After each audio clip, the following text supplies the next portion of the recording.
Estábamos viendo el concepto de difusión. Ya habíamos visto algunos de los, pues, algunos conceptos que se origina por actividad molecular, la difusión. Es realmente un intercambio de concentración entre dos elementos, que pueden ser gases, fluidos, ¿verdad? Pero también pueden ser en sólidos. Entonces, bueno, pues es el cambio de concentración en una región debido a actividad molecular, ¿verdad? La actividad molecular, pues, es debida a la temperatura que tienen todos los cuerpos. Entre mayor sea la temperatura, mayor es la actividad molecular. De hecho, vimos la ley de Graham, que fue uno de los resultados más importantes respecto a el concepto de difusión, en donde pues relaciona la velocidad de fusión o difusión de un gas en relación a su masa, ¿verdad? Entre mayor sea la masa, más lenta va a ser la actividad de difusión y viceversa. Entre menor sea la masa molecular de un gas, mayor va a ser su velocidad, ¿verdad? De difusión. Aquí vimos un video que explica ese concepto con detalle y aparte, pues vimos que en efecto la energía cinética de un gas es proporcional a la temperatura del mismo, ¿verdad? En donde la constante de proporcionalidad, de acuerdo a la teoría cinética, fue proporcionada por Boltzmann. Posteriormente vamos a profundizar un poquito más acerca de esta relación cuando veamos la teoría de Einstein. Pero por lo pronto, pues lo que podemos concebir es que a mayor temperatura, mayor energía cinética de cualquier sustancia en el universo, en particular en un gas. Y bueno, pues de esta misma teoría cinética de los gases, en donde sabemos que si dos gases están a la misma temperatura, entonces, por esta relación que tenemos aquí, su energía cinética es la misma. Y de esta igualdad de energías cinéticas iguales, de gases a temperaturas iguales, se puede deducir la ley de Graham. Entonces, la ley de Graham se puede ver como consecuencia de la teoría cinética de los gases. Y bueno, pues otra aportación que realizó Graham es que realizó experimentos bastantes, ¿verdad? Y mostró que pues en realidad la difusión depende de la concentración y que esa dependencia es lineal respecto de la concentración, ¿verdad? Hizo experimentos con sal diluida en agua y mostró que a medida que la concentración aumenta, también aumenta el flujo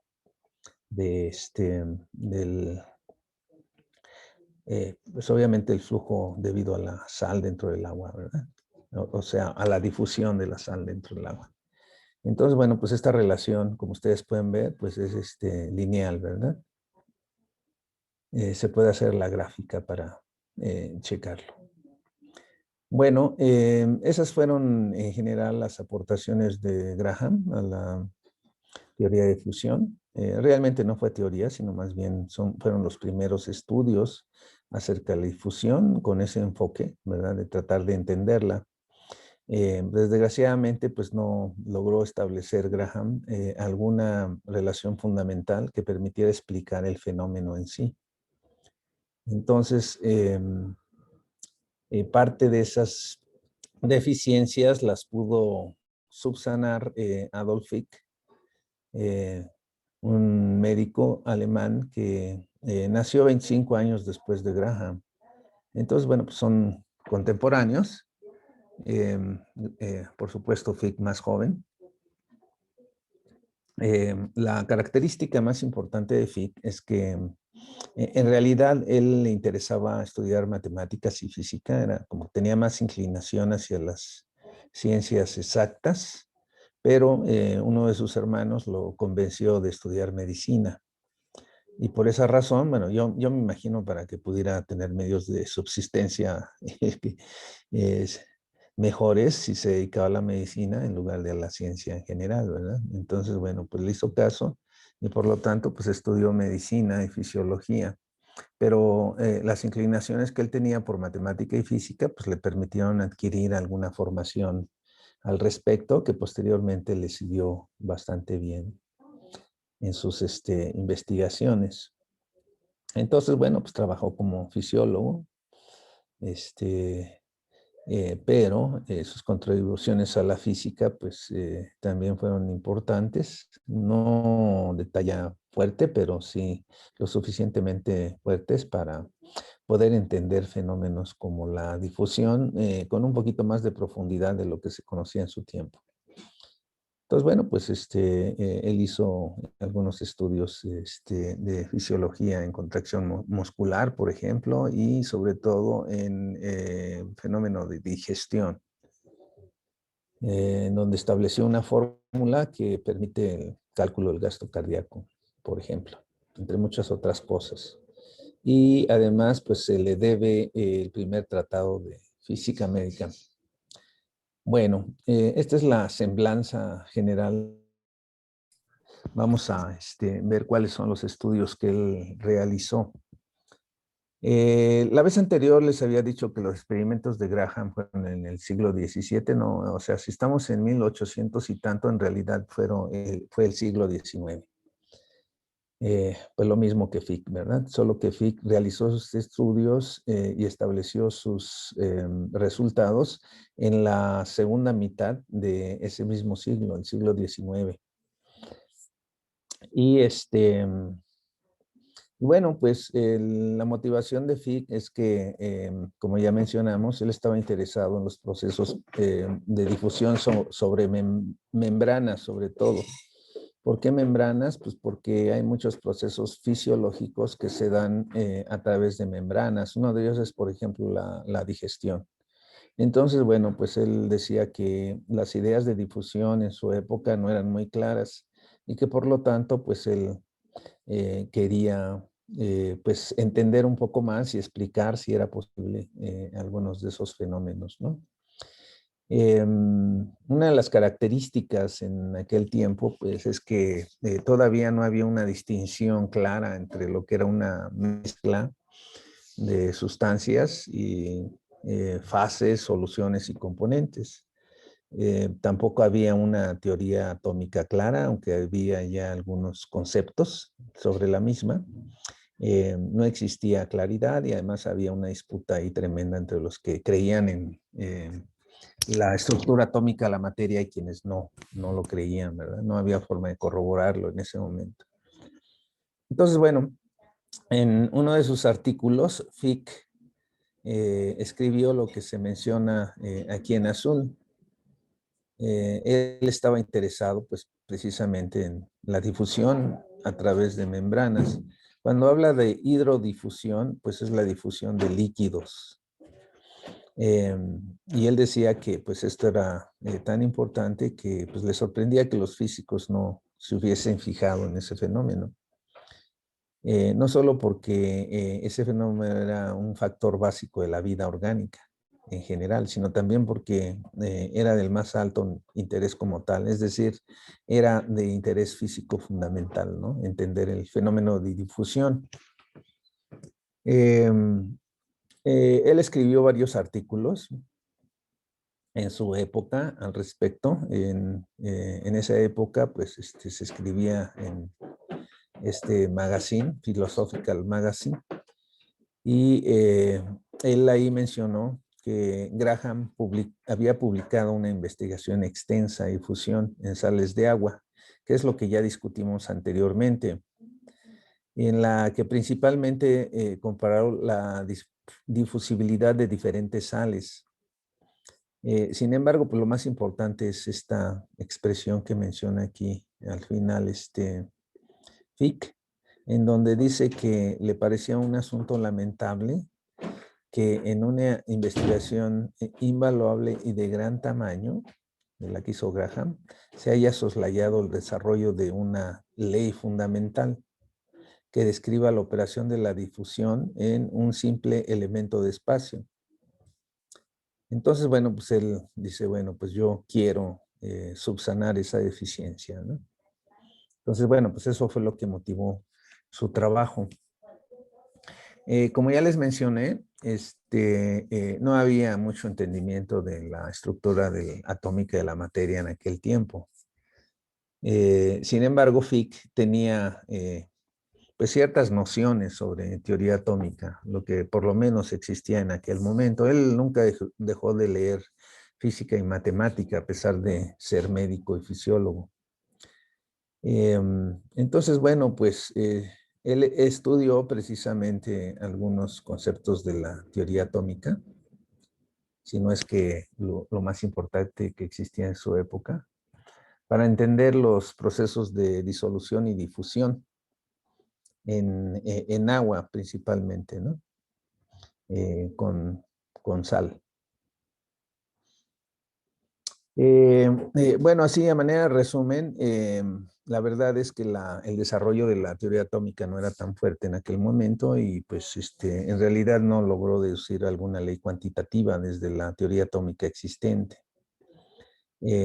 Tendrían que pasar 50 años, o sea, hasta el 2005, perdón, hasta 1905, cuando Einstein estableció las bases precisamente de la difusión, ¿no? Ya de manera definitiva. El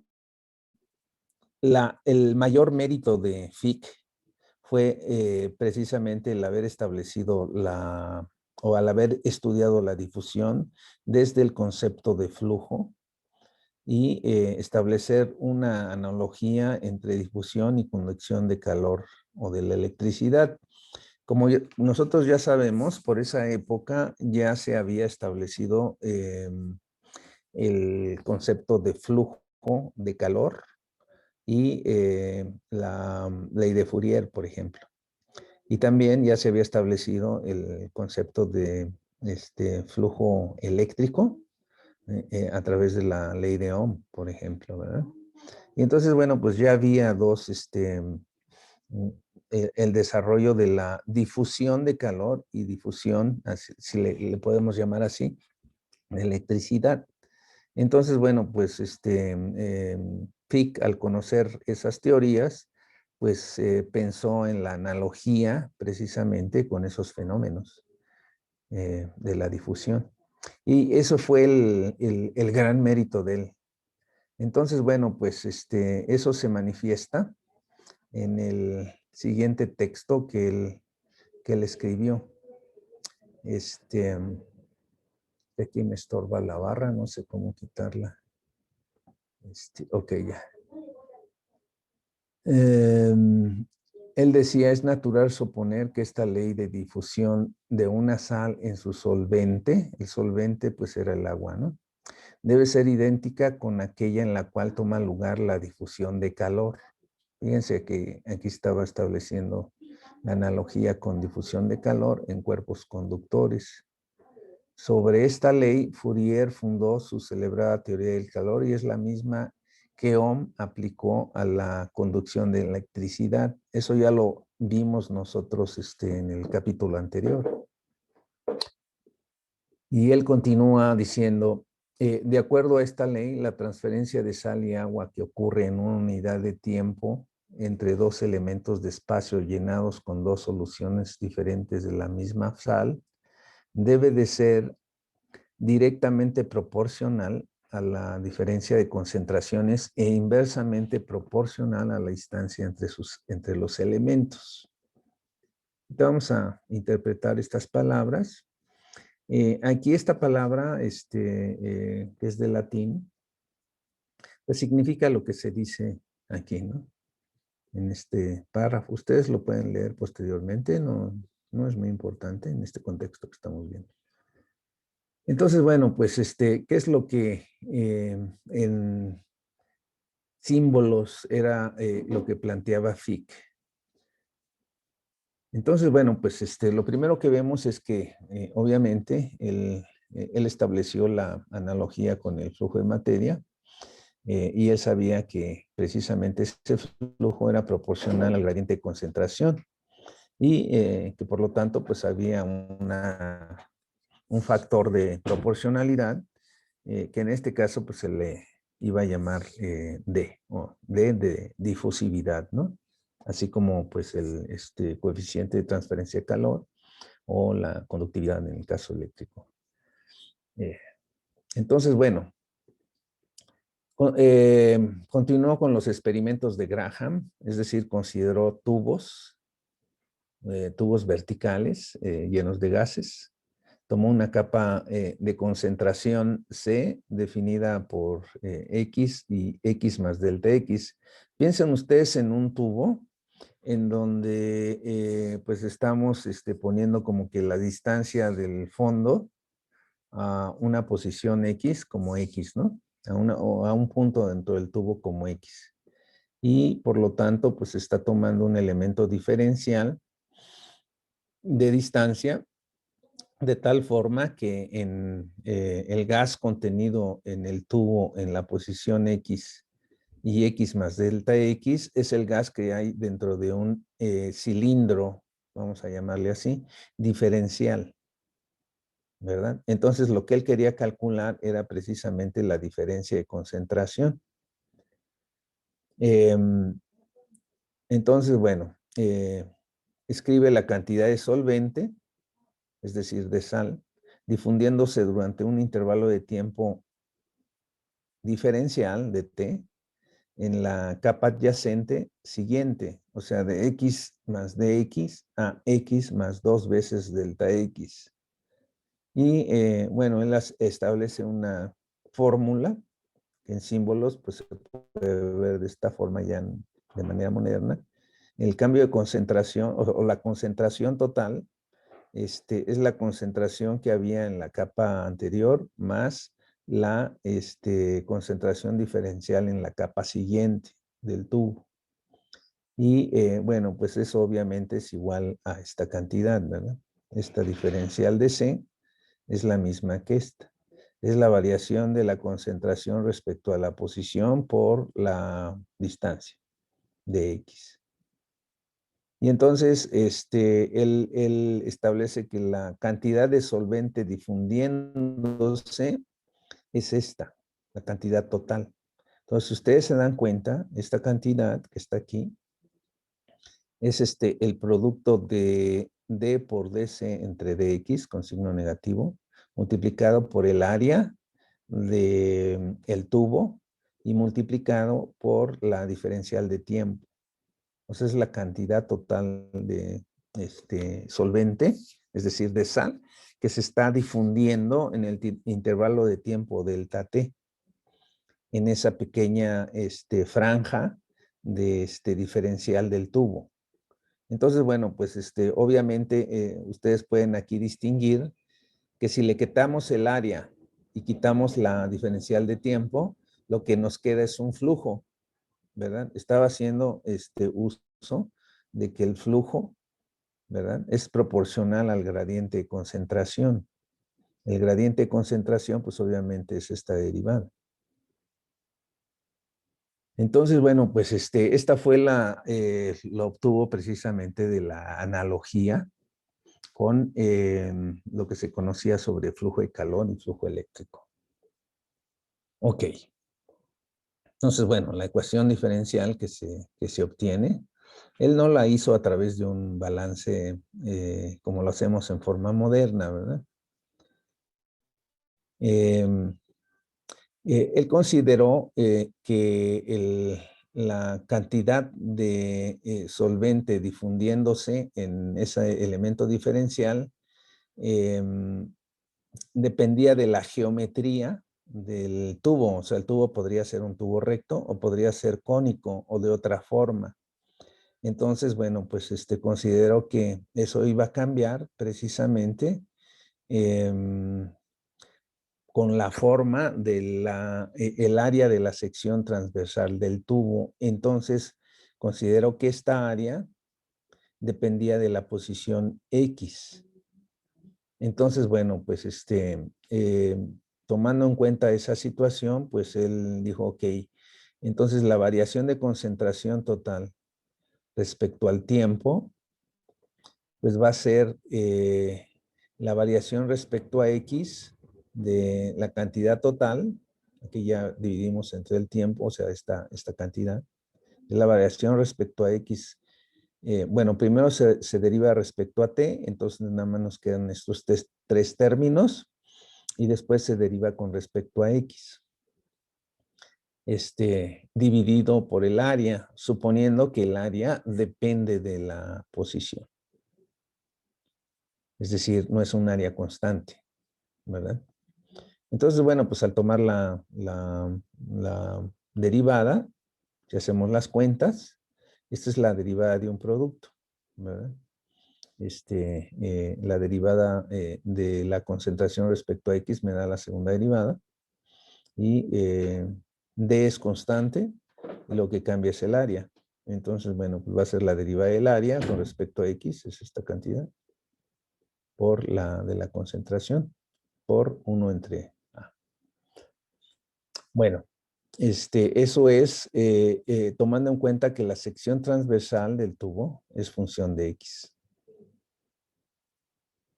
En el caso de que la sección transversal sea constante, esta diferencial es 0, ¿verdad? Entonces el segundo término va a ser 0, y lo que nos va a quedar es precisamente esta ecuación, en donde la ecuación dice que la derivada de la concentración respecto al tiempo es igual a una constante, que es la constante de difusividad, por la segunda derivada de la variación de la concentración respecto a X, o la segunda variación de la concentración respecto a X.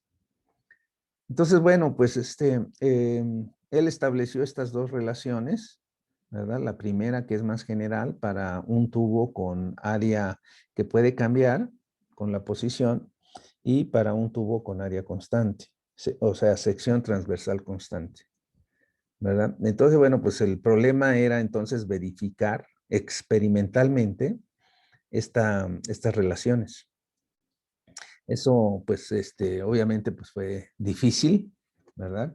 Especialmente desde el punto de vista experimental, los físicos o químicos, ingenieros experimentales, cuando se trata de verificar experimentalmente alguna ley, por ejemplo esta, pues tienen dificultad cuando tienen segundas derivadas. Verificar leyes con segundas derivadas o de orden más alto es complicado. Entonces, bueno, pues aquí fue donde él tuvo que diseñar ejemplos específicos que demostraran en laboratorio que efectivamente estas relaciones son correctas. Entonces, bueno, pues él realizó dos tipos de experimentos.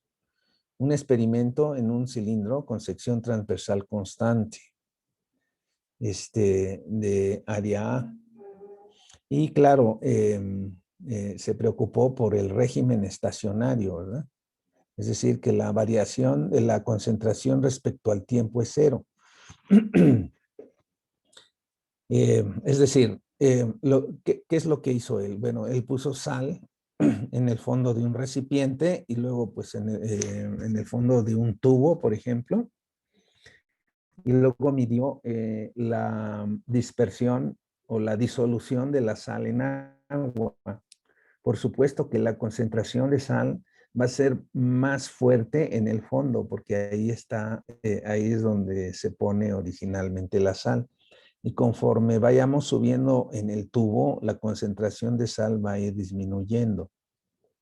Bueno, eso va a ocurrir hasta que se difunde completamente, de tal forma que se llega a un estado estacionario, en donde ya no cambia la concentración respecto el tiempo, ¿verdad? Entonces, bueno, pues él diseñó el experimento para obtener precisamente esta ecuación, pero con nula variación de concentración respecto al tiempo. Entonces, resolver esta ecuación que queda, pues es muy sencillo. Es esta ecuación. con una sección constante bajo condiciones estacionarias.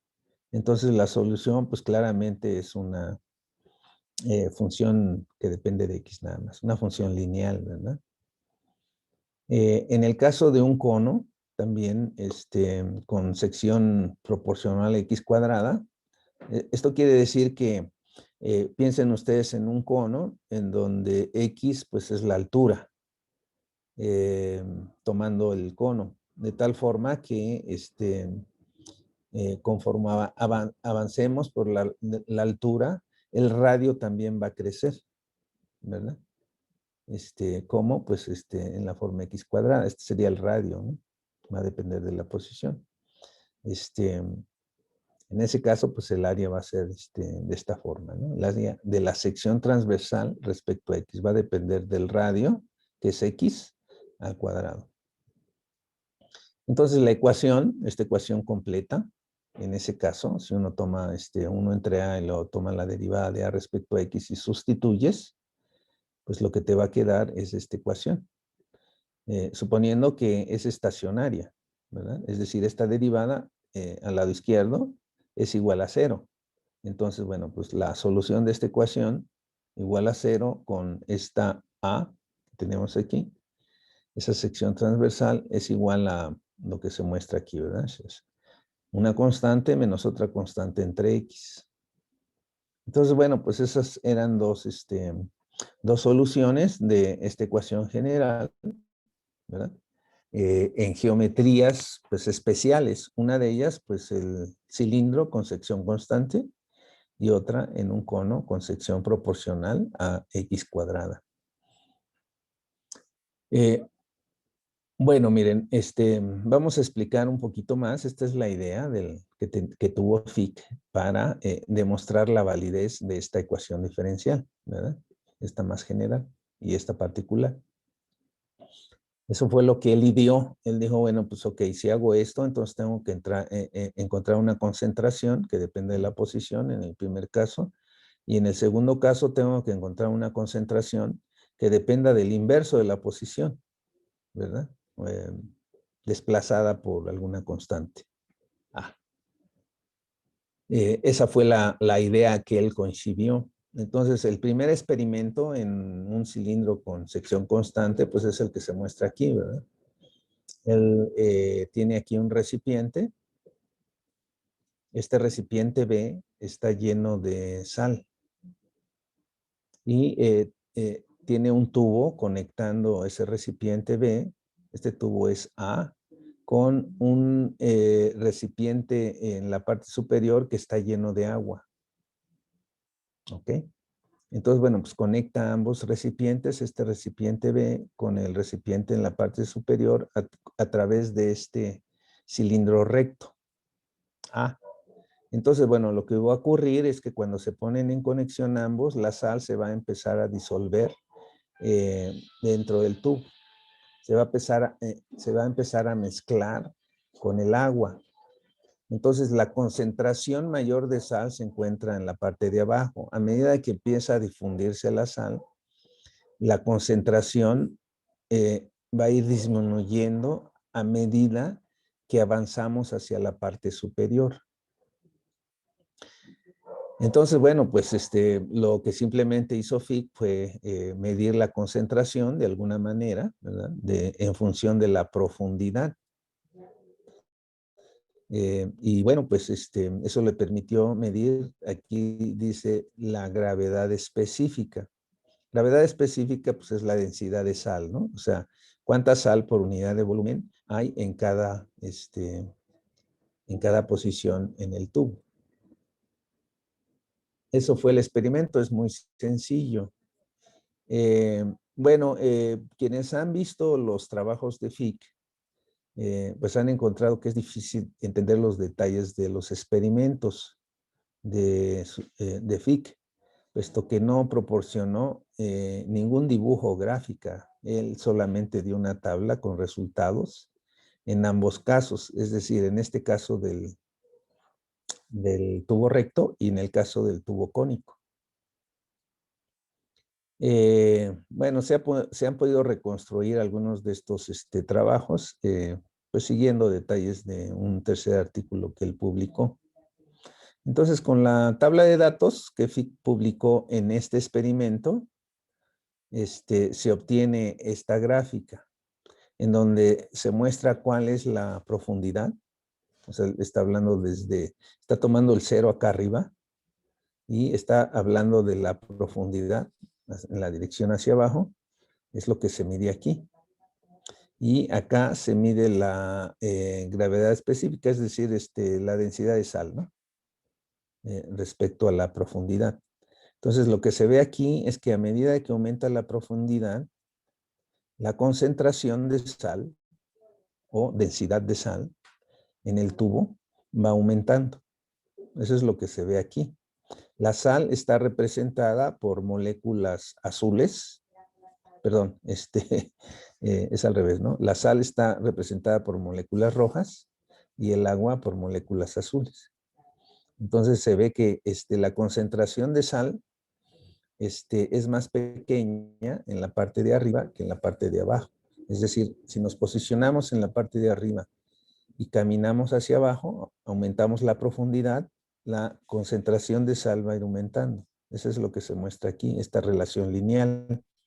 Como ven, el ajuste de esta línea recta pues es casi perfecto. O sea, lo remarcable aquí pues son los datos que son los cuadritos, que en realidad pues están muy, muy cercanos a una recta. Esta gráfica precisamente demuestra la primera ecuación, ¿verdad? Es esta ecuación para una concentración que no depende ya del tiempo. Bueno, el segundo experimento en una sección cónica es un poco más complicado. Pero bueno, pues básicamente es lo mismo. Aquí se muestra, ¿no? Se muestra el cono invertido, en donde pues obviamente tenemos más sal en la parte de abajo y menos sal en la parte de arriba. Aquí ya la solución ya está completamente diluida. Y bueno, pues aquí se muestra, es un poquito más complicado porque en este trabajo aparentemente Fick no puso el cero ni arriba ni abajo, sino en una posición desplazada de él, pues por el diseño del experimento seguramente, ¿no? Entonces, bueno, pues fue difícil encontrar precisamente la relación, aquí la relación o la concentración es esta. Entonces, lo que se grafica es 1 entre X contra la concentración para que me dé una línea también. O sea, uno puede poner aquí 1 entre X y el valor de C. Entonces, bueno, pues me va a dar precisamente esta línea, ¿no? Pues aquí tenemos la profundidad bajo la superficie, ¿verdad? Es la dirección en la que aumenta la concentración perdón, es acá, ¿no? Aumenta la concentración de sal, pero desplazada por 250. Y vean que aquí es a la menos 1. ¿Por qué? Pues porque en realidad se está midiendo X a la menos 1, ¿verdad? Entonces, bueno, pues nos da esta relación lineal, que también pues coincide perfectamente con lo que predice la teoría de Fick, ¿no? Miren, aquí en este artículo que estoy poniendo aquí, en esta liga que estoy poniendo aquí, se encuentra una explicación mucho más detallada, ya en términos modernos, de lo que hizo Fick y cómo se puede reproducir. Se puede hacer en el laboratorio, ya sea experimentalmente, o también se puede hacer una simulación utilizando precisamente pues, la teoría moderna y una computadora. Déjenme mostrarles el artículo. Primero lo voy a A ver cómo está el asunto. Tengo que verlo. Déjenme salir de aquí. Primero y luego lo voy a llamar acá.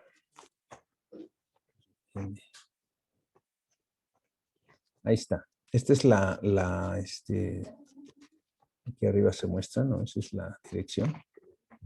Y ahí en esa parte ustedes van a encontrar este artículo. De hecho, hay una colección de artículos que se llama Diffusion Fundamentals. Es una revista de acceso libre en donde se explican muchas cosas acerca de difusión, teoría, experimentos, aplicación. Todo este es un trabajo, pues, de estos tipos que están aquí, en donde hacen una simulación de la verificación de la segunda ley de Fick. La segunda ley de Fick, pues, es la ecuación diferencial parcial con segundas derivadas en X. Entonces, bueno, pues, describen cuestiones generales del experimento. Miren, aquí se muestra el tubo recto y el cónico. Y estos recipientes que eran los que contenían ya sea sal o agua, ¿no? Y en el lado opuesto, pues, el disolvente.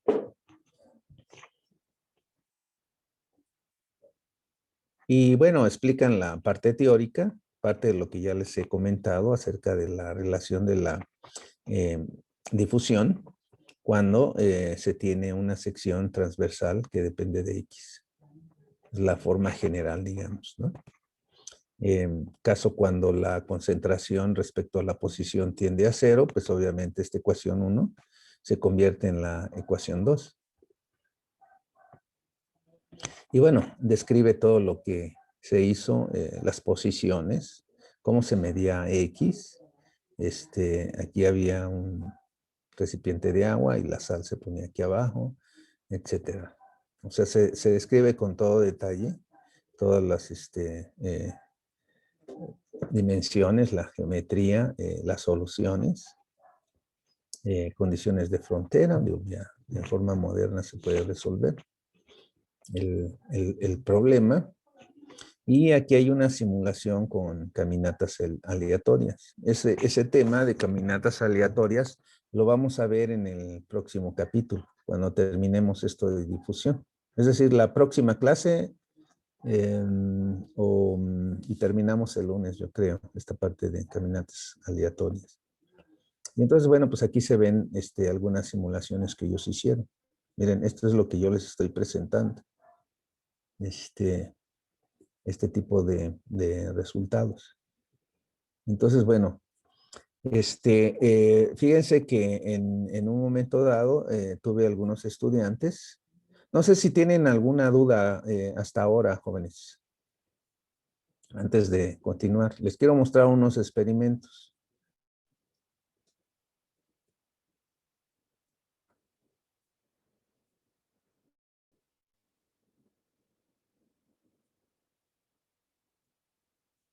¿Alguna No, duda? bueno, por mi parte no, doctor. Yo tampoco. Bueno, miren, entonces déjenme mostrarles unos experimentos que hicieron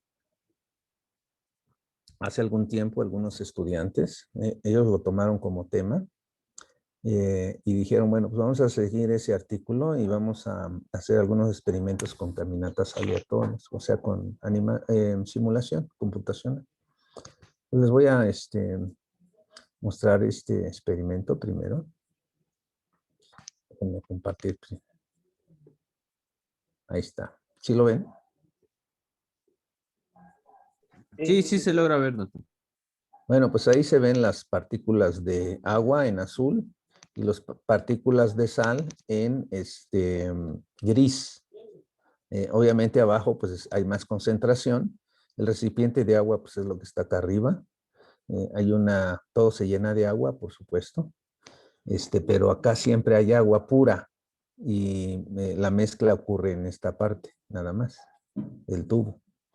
Entonces, bueno, pues conforme avanza el tiempo, pues se puede ver cómo se va difundiendo la sal dentro del agua, ¿verdad? Hasta que se llegue precisamente al estado estacionario. ¿Qué quiere decir eso? Que la concentración en cada posición X permanezca constante.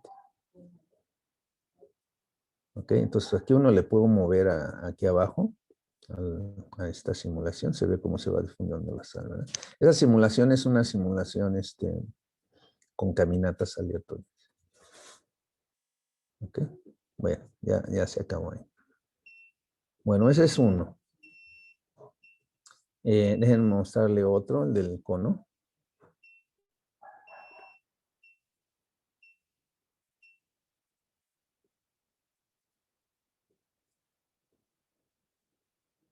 Ahí está.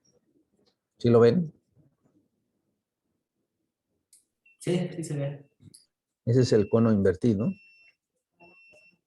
Entonces, bueno, pues le muevo acá abajo a la barrita esta para acelerar el video. Se ve cómo se manifiesta la difusión, ¿verdad? Ahí no se considera, obviamente, la parte de gravedad, ¿no? O sea, se quita la acción de la gravedad, para que la única fuerza que impulse la disolución, pues sea la difusión. Es decir, la actividad molecular.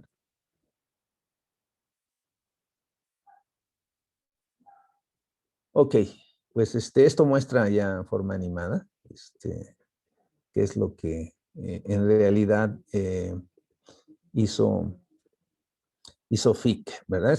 Esos fueron sus experimentos de Fick. Con eso él pudo demostrar su ley, la famosa ley de Fick. Disculpe, doctor, ¿y esas simulaciones usted las programó o se hacen en un programa especial o cómo? Como les comenté, estas simulaciones las hicieron alumnos que tuve anteriormente, hace como, ¿qué serán? Pues más de como 7 años, algo así. O sea, leyeron este artículo y bueno, pues alguno de ellos como que tenía buenas habilidades de computación y creo que lo hicieron en Python. Hicieron las simulaciones. Un trabajo bastante bueno, ahí lo tengo todavía. Sí, es que la verdad se ven muy padres las simulaciones, o sea, explican bien ahí el proceso. Entonces, bueno, pues si alguno de ustedes quiere reproducir esto, pues adelante. Es bastante ilustrativo de lo que hizo Fick. Yo creo que esas simulaciones dicen mucho más que todo este rollo que me eché aquí, ¿no? De ecuaciones de la ley de Fick. Qué bueno que ya actualmente pues tengamos esa capacidad de visualizar cosas, ¿no? Pero bueno, volviendo a la presentación, lo importante es, primera cosa, la contribución de Fick es, primero, pues haber tenido la intuición de comparar el proceso de difusión con fenómenos de transporte a través de flujos que ya se habían estudiado en teoría de calor y en electricidad. Esa fue su gran intuición. Y la segunda, pues, es haber derivado dos leyes. Esta es la que se llama la primera ley de Fick, que establece precisamente el flujo. Y la segunda ley de Fick, que me relaciona precisamente cómo cambia la concentración con respecto a X y al tiempo, ¿verdad? O sea, la ecuación fundamental, ya digamos, de balance, que resuelve la concentración. Eso fue su mérito y claro, ¿no? Lo comprobó experimentalmente en dos casos particulares, que son el cono recto y el cono invertido. Eso fue su gran mérito, ¿verdad? Bueno, él por supuesto, intentó establecer un fundamento más fuerte desde la teoría atómica para justificar precisamente los resultados que él había obtenido. pero pues desgraciadamente no lo logró, ¿verdad? Aparte de que su modelo, el modelo que él obtuvo tenía deficiencias, digo, como en todo, ¿no? Si ustedes llegan a ser investigadores y publican algún resultado nuevo, enseguida les van a caer las críticas como, pues no sé, como granizo. Algunas muy sensatas, pero otras muy rabiosas. O sea, eso es lo que pasa siempre en la comunidad científica. No crean que la actividad científica es así como que algo muy terso que uno vive en el Olimpo, ¿no? No, hombre, hay pues reacciones, ¿no? Muy fuertes, tanto a favor como en contra, cuando hay un resultado nuevo. Entonces, bueno, pues obviamente los investigadores de aquel tiempo, criticaron el trabajo de Fick, así como criticaron el trabajo de Fourier, o sea, de la misma forma. Entonces, bueno, pues obviamente tenía muchas deficiencias este trabajo porque pues no consideraba, por ejemplo, la dependencia de esta difusividad respecto a la temperatura. La difusividad de una sustancia va a depender de la temperatura, ¿verdad? Y bueno, ya un poco después, cuando ya avanzó un poquito más la teoría atómica, en este caso pues, la teoría cinética, se encontró que la difusividad en efecto depende de la temperatura y depende en esta forma que se muestra aquí. Entonces, a mayor temperatura, pues la difusividad disminuye y viceversa, ¿verdad? Pero además, no solamente depende de la temperatura bajo otras condiciones constantes, también depende de la concentración de las sustancias.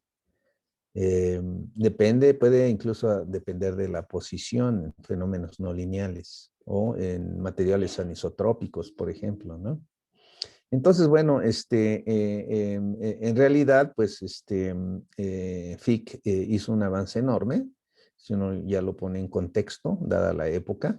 Su contribución fue enorme, de tal forma que, pues, es una de las ecuaciones más famosas, para cualquier gente que estudie química, física o ciencias experimentales, Fick es un referente. O sea, todo el mundo lo menciona en esos ámbitos, ¿no? No se escucha en matemáticas porque pues los matemáticos como que no le ponemos mucha atención a ese tipo de cosas, ¿verdad? Pero a esos niveles que yo les digo, Fick es famosísimo, o sea, es tan conocido como Einstein, yo creo, como cualquiera de los que nosotros conocemos como famosos.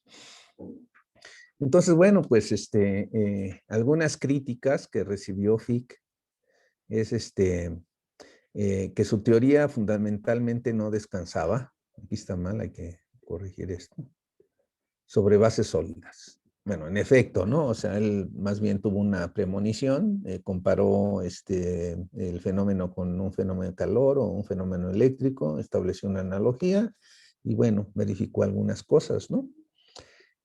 Pero nada más, no descansaba sobre fundamentos fuertes. Entonces, bueno, la principal crítica fue la suposición, como ya les he mencionado, de que D es independiente de la concentración y de su gradiente. Entonces, bueno, pues hay muchos casos en donde efectivamente se ha demostrado que la difusividad depende de la concentración y del gradiente de concentraciones también. Pero bueno, pues a pesar de todos esos problemas, ya en la época moderna se sigue considerando la ecuación por conveniencia en la forma en como la estableció Fick, en esta forma. Fundamentalmente esta forma. Y en aquellos casos en donde no se cumpla que la difusividad es constante, entonces se establece que depende, que puede depender de la posición, de la temperatura, del tiempo, incluso de la concentración. Entonces ya tendríamos un fenómeno no lineal, ¿verdad? Entonces, bueno, el punto es que esta ecuación es muy importante y se conserva de esa forma. Y pues se le hacen las modificaciones que haya que modificar para agregar pues otras características o otros mecanismos de transporte, ¿no? No solamente la difusión es el único mecanismo de transporte de materia. Hay otro tipo de mecanismos de transporte, como, pues no sé, la advección, que es otro fenómeno físico, que les voy a comentar un poco más adelante. Entonces, bueno, pues esto da respuesta precisamente a una de las preguntas que parece que hizo Oscar en algún momento acerca de si había forma de medir la difusividad. Bueno, pues la difusividad está metida precisamente, o sea, qué tanto se puede difundir una sustancia en otra, está determinada por esta constante y se puede determinar experimentalmente si uno mide el cociente entre el lado izquierdo y el lado derecho. Bueno, ya hay muchas mediciones de difusividad de una sustancia en otra. O sea, hay tablas enteras, ¿no? En manuales. Y, pues ya es muy conocido actualmente. Entonces, bueno, conclusión, pues esa es la teoría de Fick.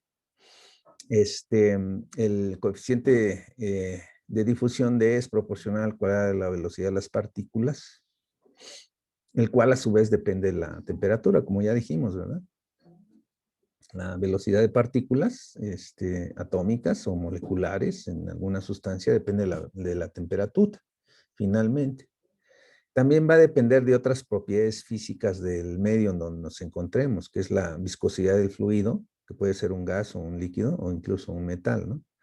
El diámetro de las partículas, hay sustancias o gases cuyos moléculas pues tienen un diámetro, no todos los gases sus moléculas tienen el mismo diámetro, hay unos que son más grandes, menos grandes, ¿verdad? Entonces, bueno, la relación final en realidad la estableció Einstein en una relación famosa que se llama la relación de Stokes-Einstein, la cual pues ya sentó las bases definitivas de cuál es el mecanismo fundamental que da origen a la difusión.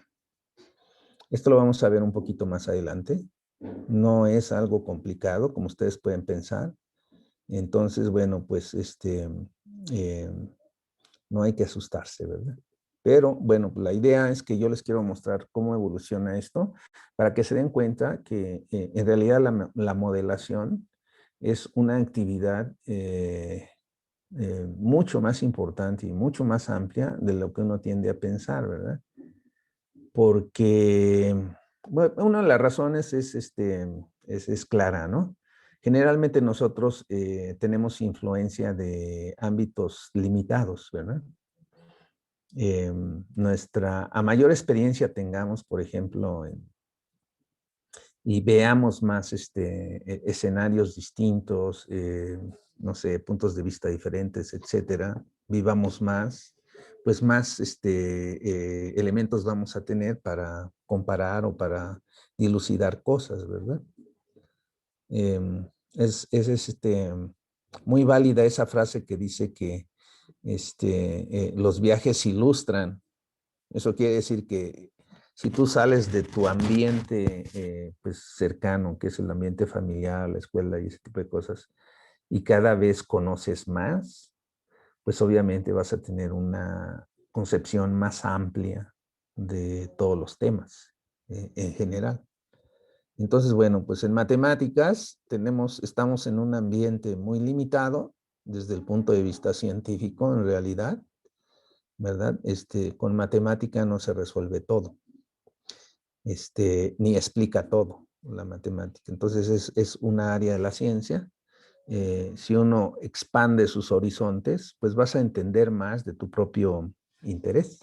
O sea, incluso si es matemática nada más, vas a entender mejor la matemática. Y viceversa, ¿no? Así es en todos los ámbitos de la ciencia. Entonces, bueno, la modelación va más allá de la matemática. Es la conclusión. Entonces, bueno, miren, el enfoque moderno de la ley de Fick, en ciencias, en ciencias experimentales, se conoce a la ley de Fick como primera ley de Fick y segunda ley de Fick. La separan en dos partes. Es curioso, ¿no? O sea, cómo se piensa en otras áreas distintas a las de matemáticas, pero bueno, esto sirve mucho. La primera ley de Fick no es más que la relación del flujo con la concentración, ¿verdad?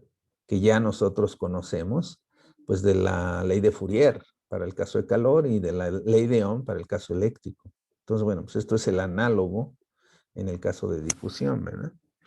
El flujo difusivo, en este caso, pues se puede ver como densidad de flujo, flujo de densidad o cambio de densidad, es proporcional al gradiente de concentraciones y se da de concentración más alta a concentración más baja. Es como la temperatura, ¿verdad? El flujo de calor es proporcional al gradiente de temperaturas y se da de temperaturas más altas, o se mueve el mecanismo, es de temperatura más alta a temperatura más baja, hasta que se balancea. Bueno, pues aquí ocurre lo mismo, solo que en lugar de temperatura tenemos concentración, en lugar de coeficiente de calor, pues tenemos difusividad. Entonces los mecanismos universales pues son los mismos a nivel macroscópico. Acuérdense, esto que estamos haciendo, esta ecuación 2, es macroscópica. Se supone que todo es un continuo, ¿verdad? Hemos metido partículas y todo, pero no es necesario concebir partículas para obtener esta ecuación, la ecuación 2, que describe el flujo, ¿verdad? El flujo difusivo.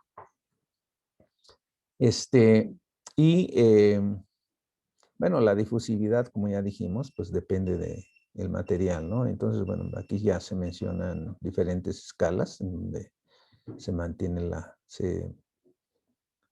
habla de la difusividad es mayor en gases que en líquidos y todavía es mayor en líquidos que en sólidos.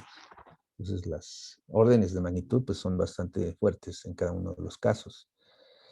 Bueno, la segunda ley de Fick, la primera ley de Fick describe el flujo difusivo. La segunda ley de Fick es la ecuación. Esa ecuación pues ya incluye el flujo y un balance de materia, como lo hicimos en el caso de calor. Entonces en este caso pues se predice la concentración de una especie, cómo la concentración de la especie cambia con el tiempo, debido a la difusión en algún medio. Entonces tomamos una región omega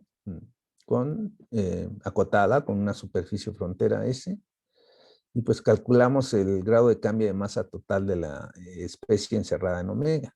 Es decir, bueno, esta concentración se puede ver como densidad y la concentración por diferencial de volumen al integrarla, pues me da la concentración total en la región omega. Su grado de cambio, pues es la parcial respecto al tiempo de la integral. Y sabemos que eso es igual a el flujo que entra hacia la región omega a través de la superficie. De ahí el signo menos. Estamos suponiendo que no hay fuentes.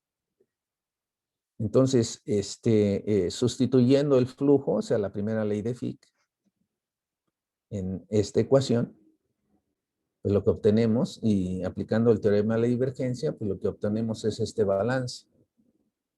Y como esto es para cualquier región omega, pues entonces se obtiene la ecuación diferencial. Esta es la segunda ley de Fick, ¿verdad? En una dimensión, el gradiente de C, pues es la segunda parcial de C, perdón, es la divergencia del gradiente. Fíjense que aquí D no tiene por qué ser constante. Puede depender de otras cantidades. Entonces, en realidad, en teoría moderna, la segunda ley de Fick me dice que el grado de cambio de la concentración respecto al tiempo en forma puntual es igual a la divergencia de la difusividad por el gradiente. ¿Ok? Esto tiene que ver con el flujo, ¿verdad? O sea, es la divergencia de este flujo. Ya si D es constante, uno lo puede sacar de la divergencia, puedo ponerlo acá, y ya me queda la divergencia del gradiente, pues es el laplaciano. O sea, es el operador de segundas derivadas.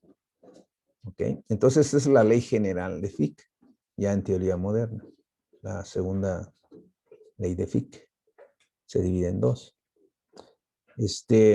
Miren, regresando a la parte esta de difusividad, hay que recordar que la difusividad se mide para pares de especies. No es lo mismo la difusividad de oxígeno en agua que la difusividad de oxígeno en hidrógeno, ¿verdad? Pero siempre debe de haber al menos dos especies. Entre mayor sea la difusividad, más rápido se difunde la especie dentro del solvente, la otra.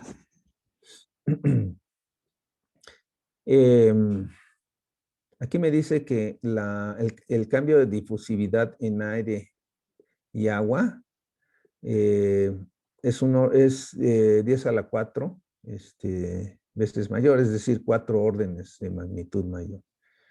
Aquí se dan dos ejemplos. Por ejemplo, el dióxido de carbono, su difusividad en aire es esta cantidad, es el orden de 10 a la menos 5, mientras que en agua es de 10 a la menos 9. Es decir, esto quiere decir que el dióxido de carbono se difunde más lentamente en agua, ¿verdad? Más rápido en aire, que es lo que se espera, ¿no? Y si ustedes se dan cuenta, la diferencia de órdenes de magnitud, mientras aquí es 10 a la menos 5, aquí es 10 a la menos 9. Es precisamente el orden es de 10 a la cuarta, si hace uno el cociente, ¿no? Igual de oxígeno en aire es esta cantidad, es otra vez 10 a la menos 5, y en agua, pues 10 a la menos 9. Entonces, bueno, pues el cociente entre ambos es 10 a la 4, eso es lo que se quiere decir aquí.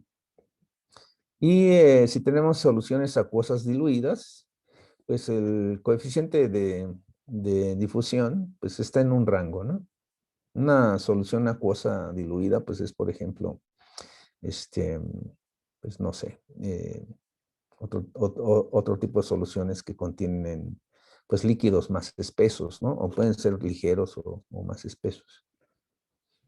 En actividad molecular, en biología, por ejemplo, la difusión para moléculas biológicas, bueno, piensen por ejemplo, en una célula, es todavía menor que en agua, ¿verdad? 10 a la menos 11 a 10 a la menos 10.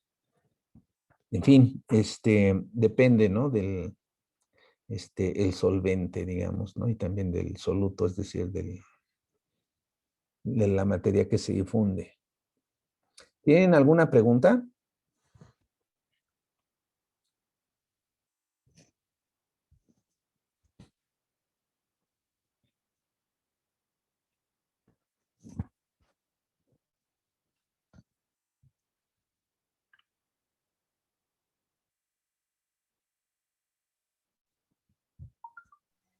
No, creo que no, doctor. Ok. Bueno, miren, les voy a mostrar. Aquí tengo una liga en la página esta donde dice primera ley de Fick. Tengo una liga que me pareció interesante, en donde se explica precisamente esta primera ley de Fick y se compara con la ley de Ohm y la ley de Fourier, en el caso de electricidad y temperatura, respectivamente. Está en inglés, no sé, ustedes me dicen qué tanto entienden. Se los voy a mostrar, a mí me pareció muy interesante, y se los muestro porque les puede servir para una de las preguntas de la tarea que les estoy haciendo. Entonces, déjenme salirme de aquí. Voy a invocar este video. Y luego me voy a volver a compartir. ¿Sí lo ven? Sí, doctor. Ok, déjenme aumentarlo. Está en inglés y aparte, pues la persona que participa ahí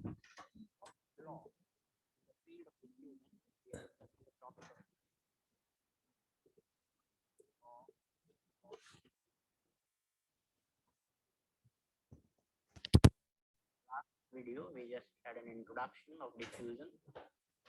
In particular, we saw two examples, one of carburization of gear and another production of NP junction in electronic circuit, which are based on diffusion. These diffusion processes are governed by two important laws, both derived by Fick, and they are called Fick's first law of diffusion and Fick's second law of diffusion. We will first begin with the first law. What is this Fick's first law of diffusion? So this law can be understood with comparison with other corresponding laws which we have for heat flow.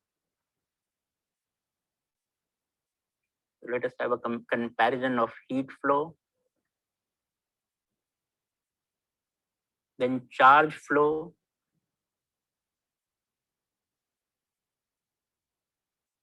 and mass flow.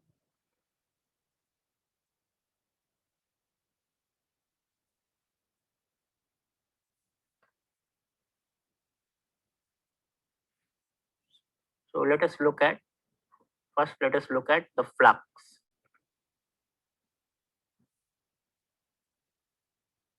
So what is the flux in heat flow? The flux in heat flow is the heat flux.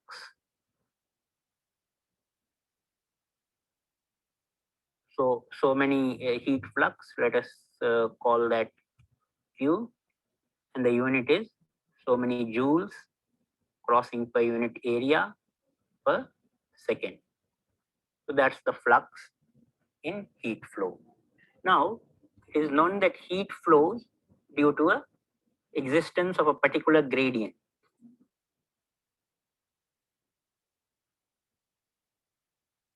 So what is the gradient of heat flow? What is the gradient which gives us heat flux? So that gradient we know is temperature gradient.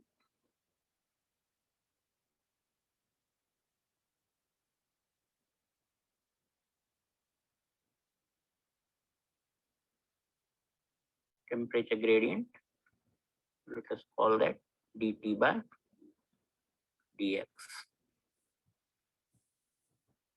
So if there is a uniform temperature in a body, there will be no heat flux. So only when there is a gradient where the temperature is changing with position, we have a heat flux.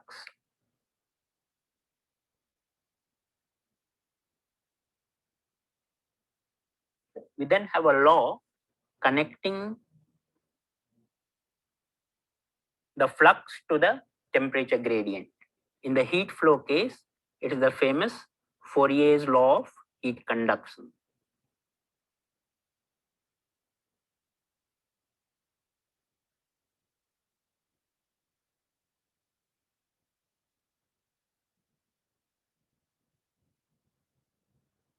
And that law relates the heat flux to the temperature gradient through a simple expression, Q is equal to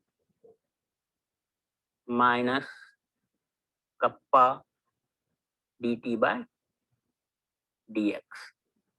So essentially it is saying that the heat flux is proportional to the temperature gradient. And the proportionality constant kappa is our material property.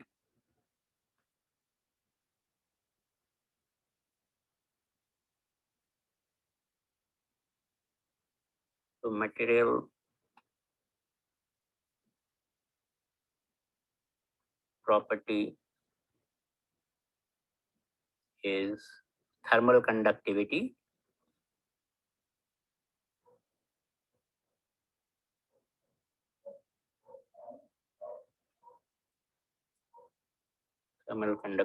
kappa, which has the units watts per meter per Kelvin. And finally, for our historical record, let us write down the year in which it was discovered, and that is this is a very, very old law, more than 200 years now, 1807. Now, so more than 210 years ago, Fourier established how the heat flux is related to the temperature gradient, and that law we know as Fourier's law of heat conduction. Then came the study of charge flow or the electric current. So here the flux is charge flux,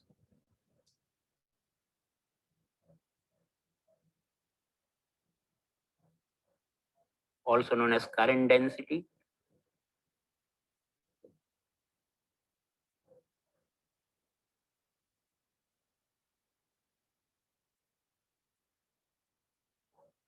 So this is given a symbol J.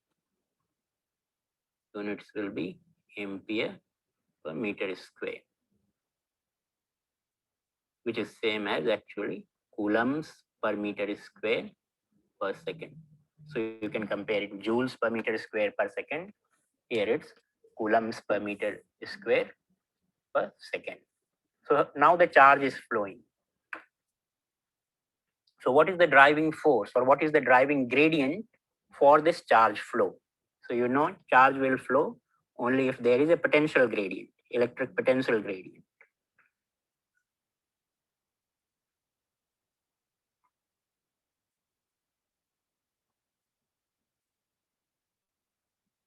Electric potential gradient dV by dx. And the law connecting them is the well-known Ohm's law.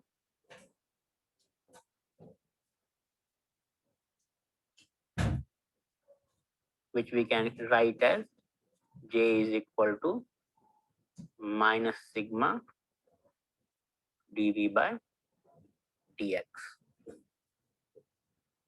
So the material property involved here is the electrical conductivity.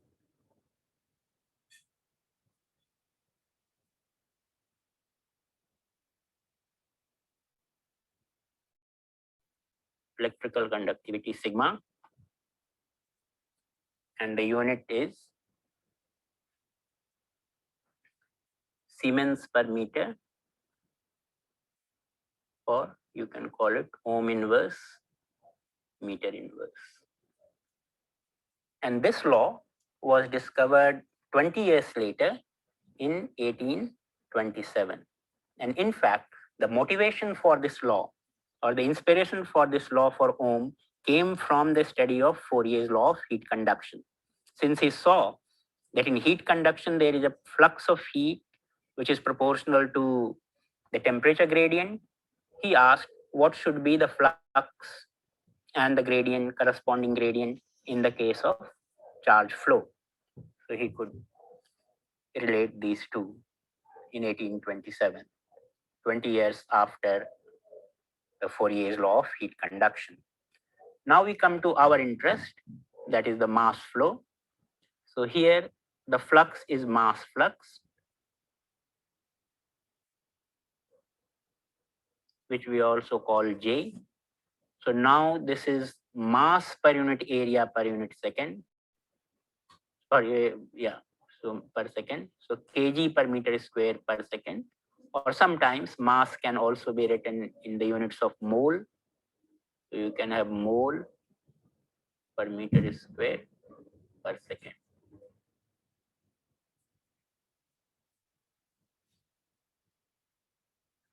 So that is mass flux. Now, it was Fick who derived this law, and Fick again was inspired by heat flow and charge flow. He asked the question that what is the driving force for mass flux? And he found that it should be the charge gradient. Sorry, it should be the concentration gradient.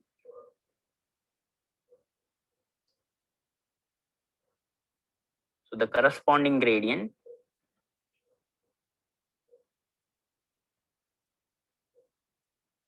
is the concentration gradient. Let us write it as dC by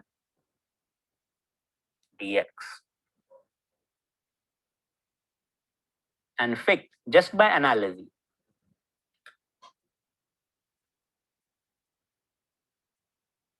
This is a demonstration of power of analogy and success of analogy in science.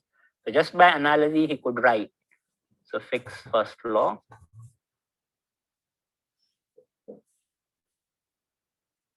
That the mass flux should be nothing but proportional to the concentration gradient.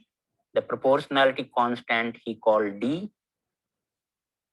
So D dc by dx. So the property D here was named diffusivity.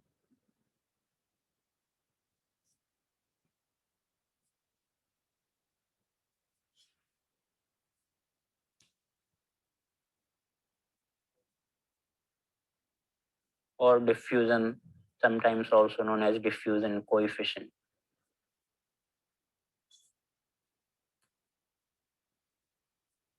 The units of this is meter square per second. And this one was in 1855. So you can see another 28 years passed before Fick could establish his famous first law, that the mass flux is proportional to the concentration gradient. So this will be an important law for us in the study of diffusion.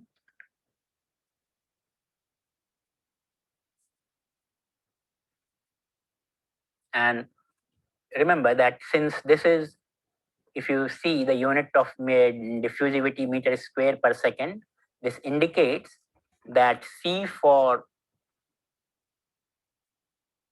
our C should always be in the units of per unit volume. So it should be either kg per meter cube. The concentration should be volumetric concentration, kg per meter cube or moles per meter cube. We saw in the phase diagram, we used atomic percent or mole percent or weight percent as our x-axis of the phase diagram. And that was also the units of concentration. That unit is fine, but if we want to use Fick's first law, there we should use the concentration in per unit volume. Then only we will get a consistent D, which will be in meter square per second. So let us look at a little bit more about this Fick's first law. J is equal to minus D.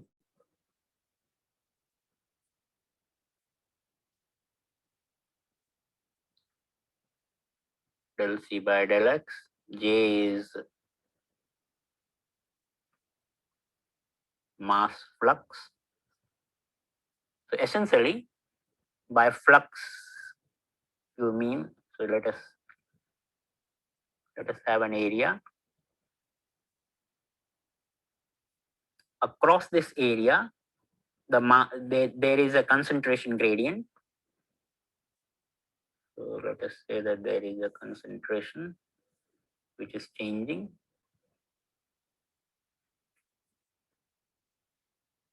And then we are looking, so if there is a high concentration on this side and a low concentration on this side, so mass will cross this area in this direction from high concentration to the low concentration. So mass flows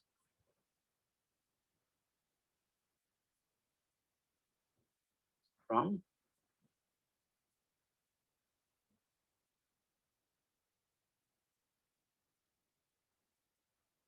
high concentration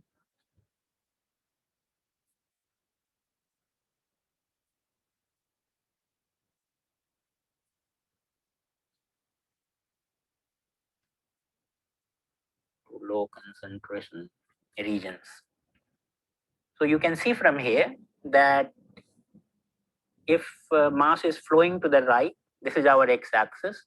So the flux is in the positive x direction. This is what we will call a positive flux. But to have the positive flux, so means if J is positive,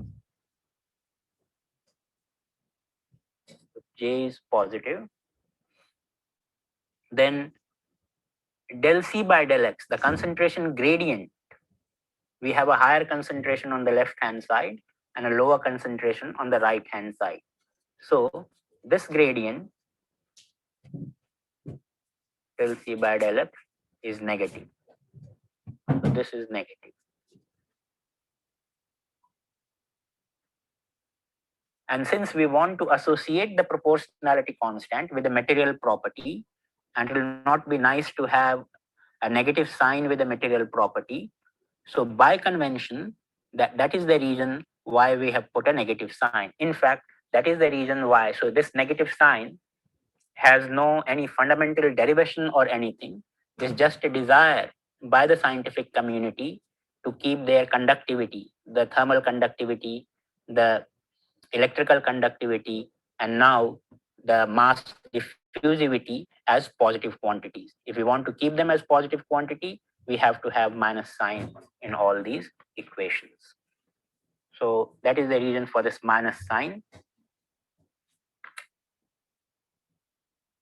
So this D, if we want positive, then this minus sign should be there to make D positive. So D is diffusivity.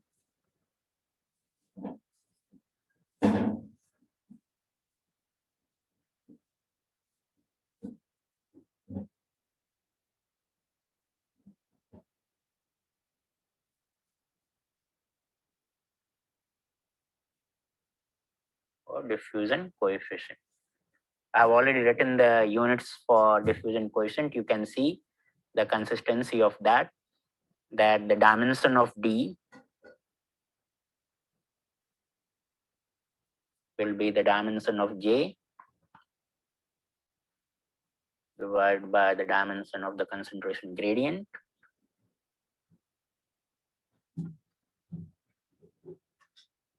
And if we write it in terms of units, so we said that J is kg per meter square per second. And concentration gradient, I insisted that if you want D to be meter square per second, concentration should be the volumetric concentration. So in this case, it should be kg per meter cube. But since it's a gradient, one more meter in the denominator comes. So if you work this out, it will be simply meter square per second. So you want D to be meter square per second. So we insist concentration to be in kg per meter cube. Of course, kg is not required. I mean, it's not essential. It can be moles per meter cube, but then the flux should also be in moles per meter square. So the flux, the unit of mass in flux and the unit of mass in the concentration should be consistent. So if this is mole, this also should be mole. If this is gram, that should also be in gram, and so on. So this is the mathematical form, and essentially, actually Fick did not derive it, and there is no such derivation for this first law. But we will see later in this course that we will be able to derive this law from the first principle by atomic movement. But at the moment, we will not do that. We will just take this law as given. So, and this will be our flux to concentration gradient relation. And this is our Fick's first law. It's interesting to note that Fick was actually a physiologist. He was not an engineer interested in carburization or neither in doping of semiconductors. He was interested in the diffusion of oxygen in blood. And that was the reason why he was interested in diffusion problems and he came up with this nice relationship. One more point about diffusivity, let's talk about. So this diffusivity D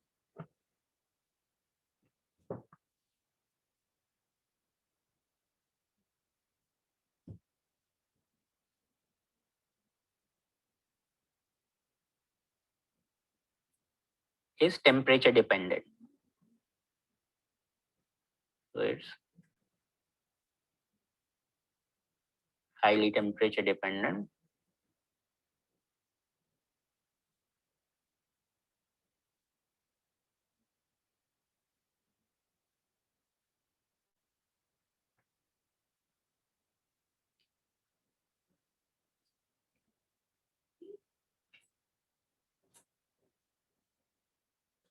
And it follows an exponential law.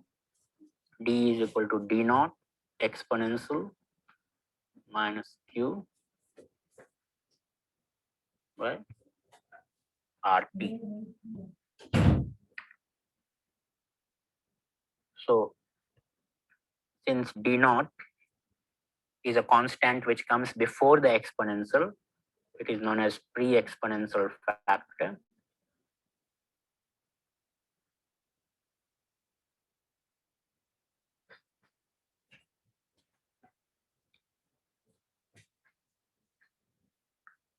R is the well-known gas constant.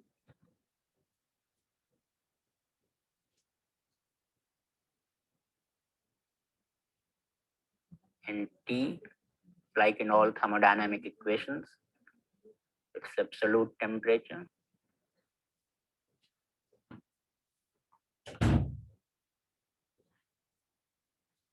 And Q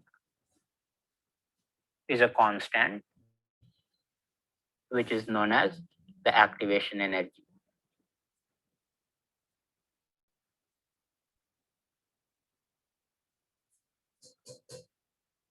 Activation energy.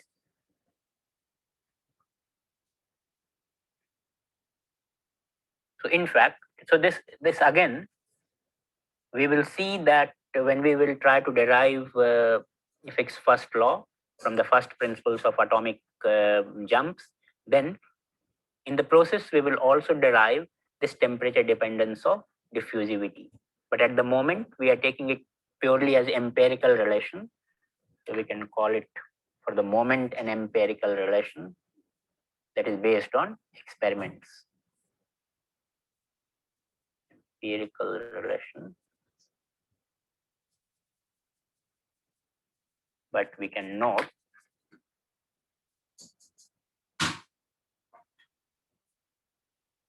to be established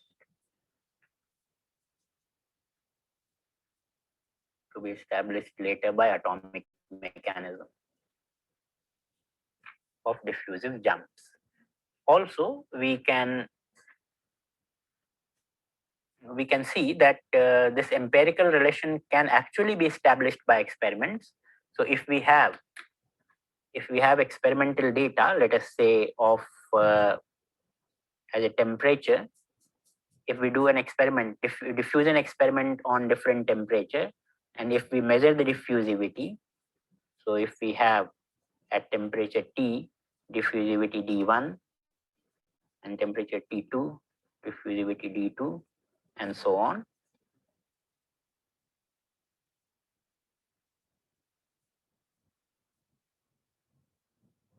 So if we have a table like this, then it is possible to get the pre-exponential factor and Q, or it's possible to verify whether this relationship is true or not by plotting.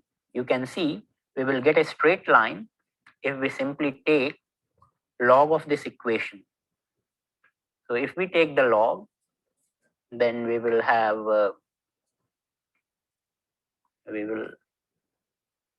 log D is equal to log D naught minus Q by R 1 by T. So you can see that if I if I plot log D as my y-axis and 1 by t as my x-axis, then I should get a straight line. So let us do that.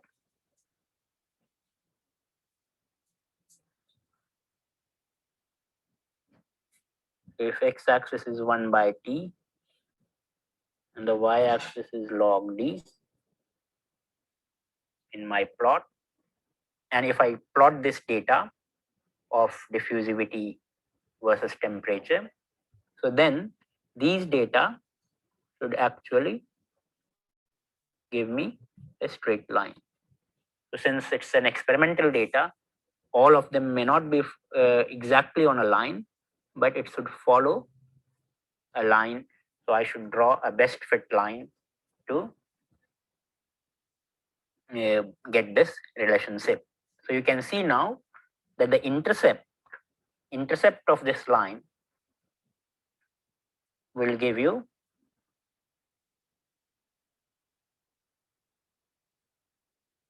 that is, if 1 by t is 0, then that is log d naught.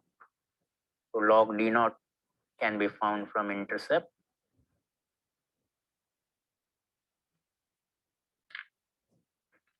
And the slope of this line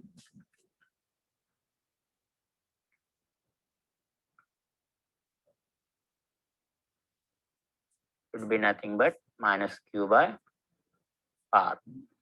So since r is a constant, gas constant, you can find the activation energy Q from an experiment like this. So in fact, experiments like this is what means if you have a temperature diffusivity data, and if you are able to fit a straight line to log D versus 1 by T, that gives you the reason to believe that D should have an exponential relation like this. And that's why we will call this an empirical relation. But later on, when we talk about atomic mechanism of diffusion, we will see that this comes out from an atomic model of diffusion also.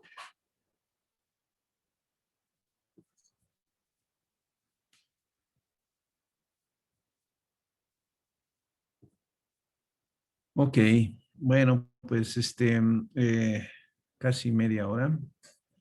Espero no se hayan dormido. ¿Qué les pareció el video? So we are looking at diffusion, and we discussed the Fick's first law of diffusion, which was relating flux to the concentration, flux to the concentration gradient. We now will look at Fick's second law. Fick's second law can be easily derived on the basis of mass conservation. So let's look at what is Fick. Ok, perdón.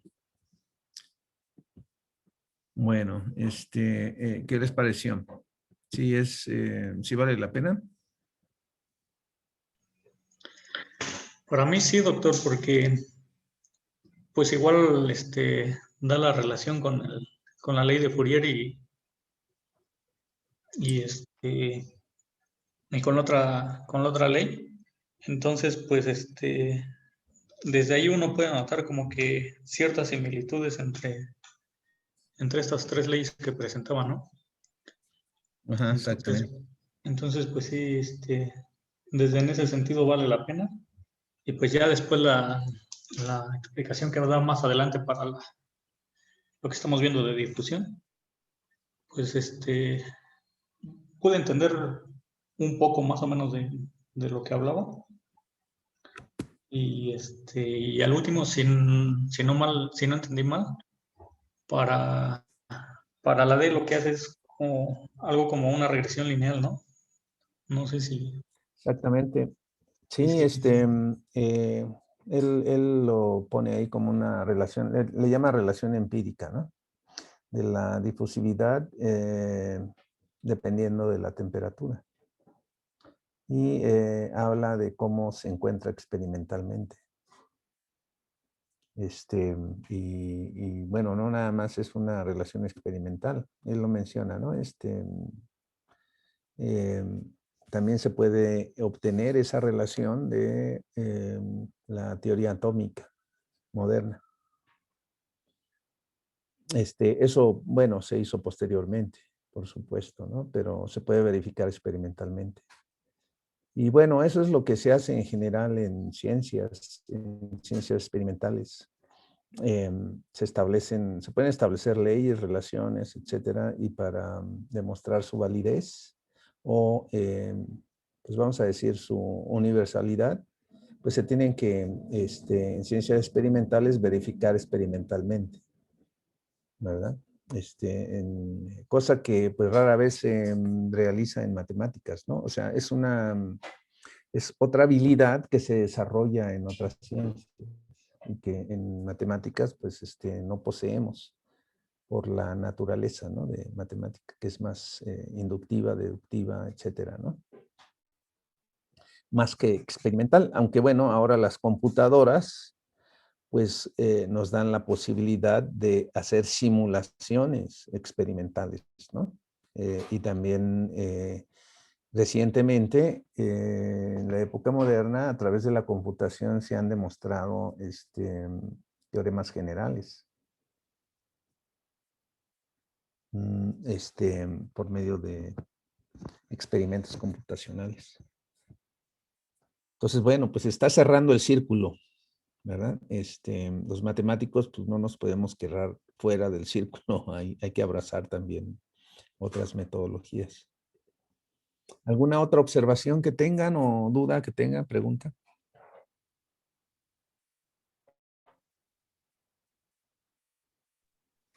Pues a mí lo que me gustó del video, doctor, fue que pues las 3 comparaciones de las leyes que puso ahí.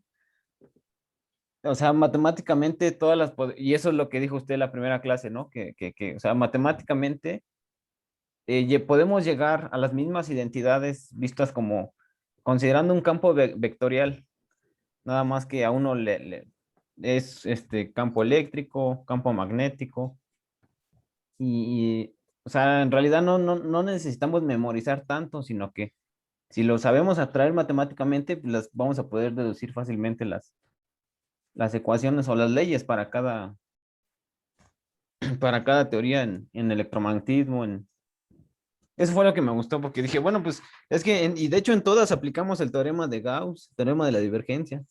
Sí. Pues sí, efectivamente, en realidad esos teoremas integrales no fueron inventados por matemáticos, sino por pues gente que se dedicaba a electricidad, magnetismo, cosas de ese tipo, ¿no?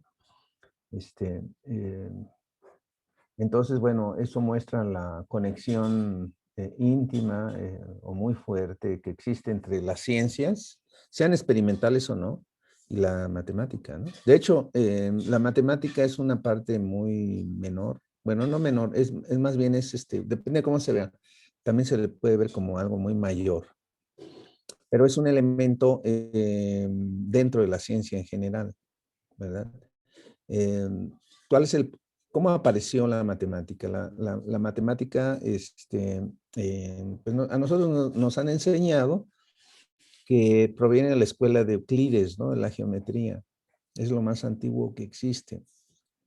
Pero si uno lee un poquito de historia, se dará cuenta de que en realidad esas relaciones geométricas que se encontraron en todos los teoremas de Euclides tienen una motivación práctica.